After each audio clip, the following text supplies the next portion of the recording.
Hey, it's been a while since I talked about a Capcom game, hasn't it? No, I suppose it hasn't. Maybe a while since I talked about an RPG. Alright, that's lying out my teeth. Okay, let's try this. This is my first JRPG trying to be a Western RPG. That's sort of a genre unto itself, right? Oh, and before I go any further, don't watch the Netflix series, it's terrible. Just use that handy-dandy link I put down in the description of every video I can to get the game for yourself instead. It's much, much better. So, today, join me for a closer look at Dragon's Dogma Dark Arisen.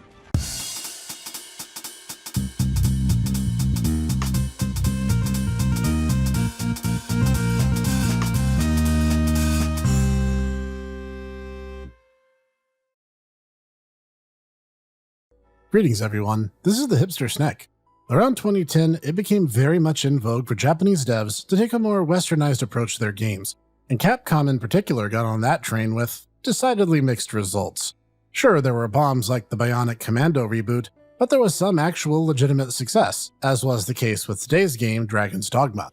Specifically, we'll be looking at the enhanced remake, Dragon's Dogma Dark Arisen, originally released in 2013, before being ported to PC in 2016, PS4 and Xbox One in 2017, and the Nintendo Switch as of 2019. So not only is this game in many ways Skyrim's sibling, it also has been ported nearly as many times. So what makes me rate this game so highly? Well, let's talk about that. The game starts, after a pretty nifty tutorial segment which gets explained much later into the plot, in a quaint peasant hamlet like any RPG should. After which you get to make your, say the words with me gang, customizable avatar. I love these kinds of systems.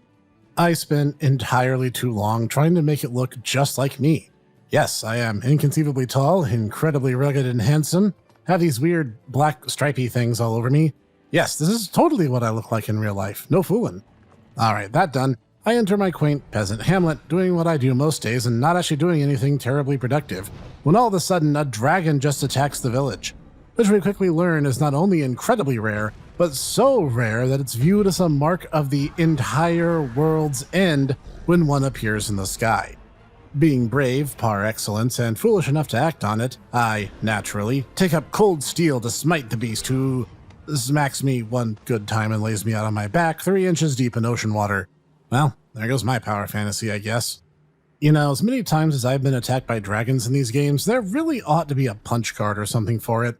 Anyway, impressed by my totally awesome heroics that in no way planted me on my butt, the dragon decides to take the phrase "eat your heart out" a bit literally, and yoinks my old ticker straight out of my buff manly chests and consumes it, binding me to the dragon itself as one of the not quite undead Arisen, who are the only ones with the strength to challenge the dragon's might. Essentially in a state that's not alive, dead, nor undead, I begin my quest by selecting one of the game's 3 starter classes, a big smashy fighter, the tactical strider, or the magical mage. There are other classes you can unlock later on, including warrior, mystic knight, ranger, assassin, sorcerer, and magic archer. So you choose your class, get some starting gear, and set out about the broad world outside your hamlet village. But only after you get through some tutorial quests first. And then you'll meet your first allies along your journey, the pawns. Servants of the Arisen, the pawns live in some sort of pocket dimension and lack any real will or direction to call their own, and they talk entirely too much. The sooner you accept this trade-off for manual labor's sake, the happier you'll be. Just pretend that your best friend there is a politician. It's pretty much the same experience. You'll be automatically issued one in-game. In my case, I got Rook, an old man who helps you through the last legs of the tutorial before you get to make one to call your own partner for life. And recruit up to 2 more if you want, both made by the game and by fellow players. With a full party assembled as such, you can set out in earnest to the great world of Grancis beyond the little boxed-in confines of the starting zone. And it all looks amazing.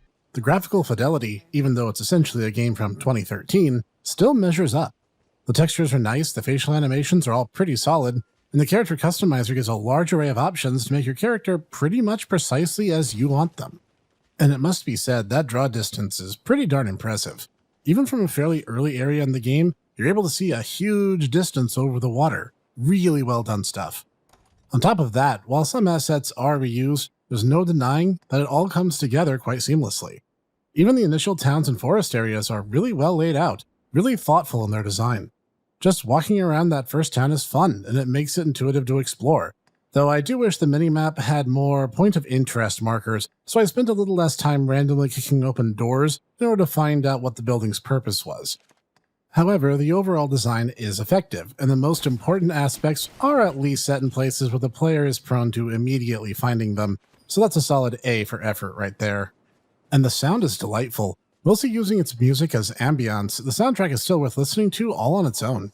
Going from downplayed backgrounds while exploring caves or forests, it ramps up into pulse-pounding battle themes as goblins, spiders, and every other fantasy critter you can name comes into the fray to have a go at the Arisen.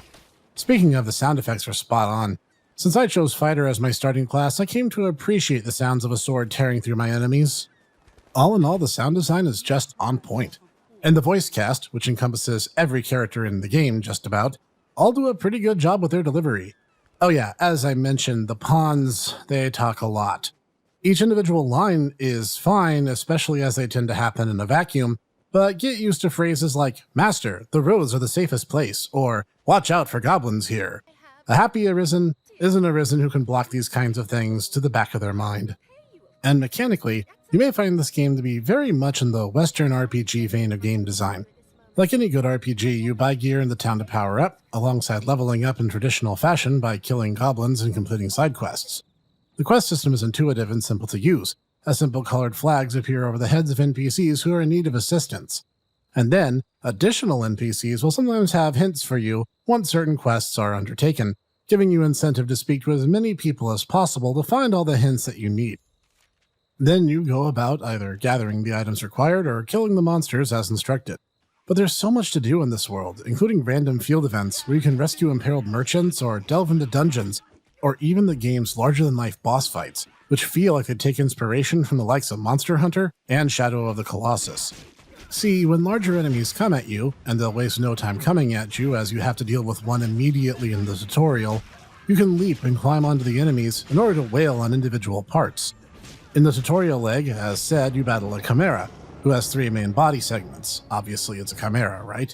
Then you hack each one of them down, which increasingly limits the range of attacks the chimera has to its name. Lop off that snake tail, and it suddenly can't use it to attack.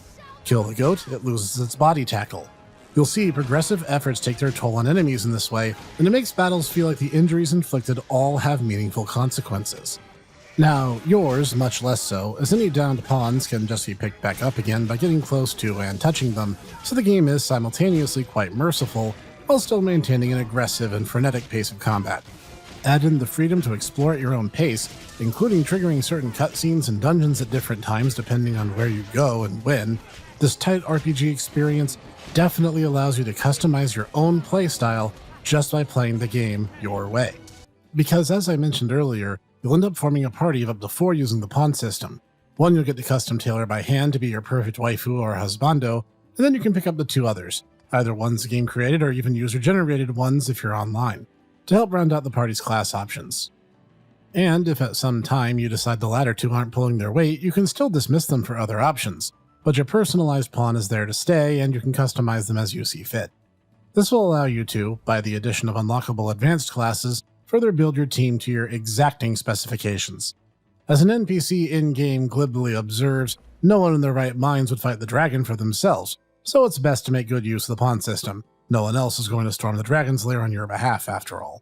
Were I to criticize, and I must, despite the party customization, there's no actual multiplayer co-op mode, which a game like this could greatly benefit from in some kind of theoretical sequel. And other than that, maybe make the pawns talk a little bit less, maybe? Or having the option of muting them entirely might not hurt. But honestly, at the end of it all, I just wanted more Dragon's Dogma. It's a fantastic game, still getting ports and mods to this very day, and it deserves to be revisited in some kind of sequel that isn't the abomination that is the Netflix series. So come on, Capcom, you already know what I'm gonna ask next. Dragon's Dogma and Teppen, when?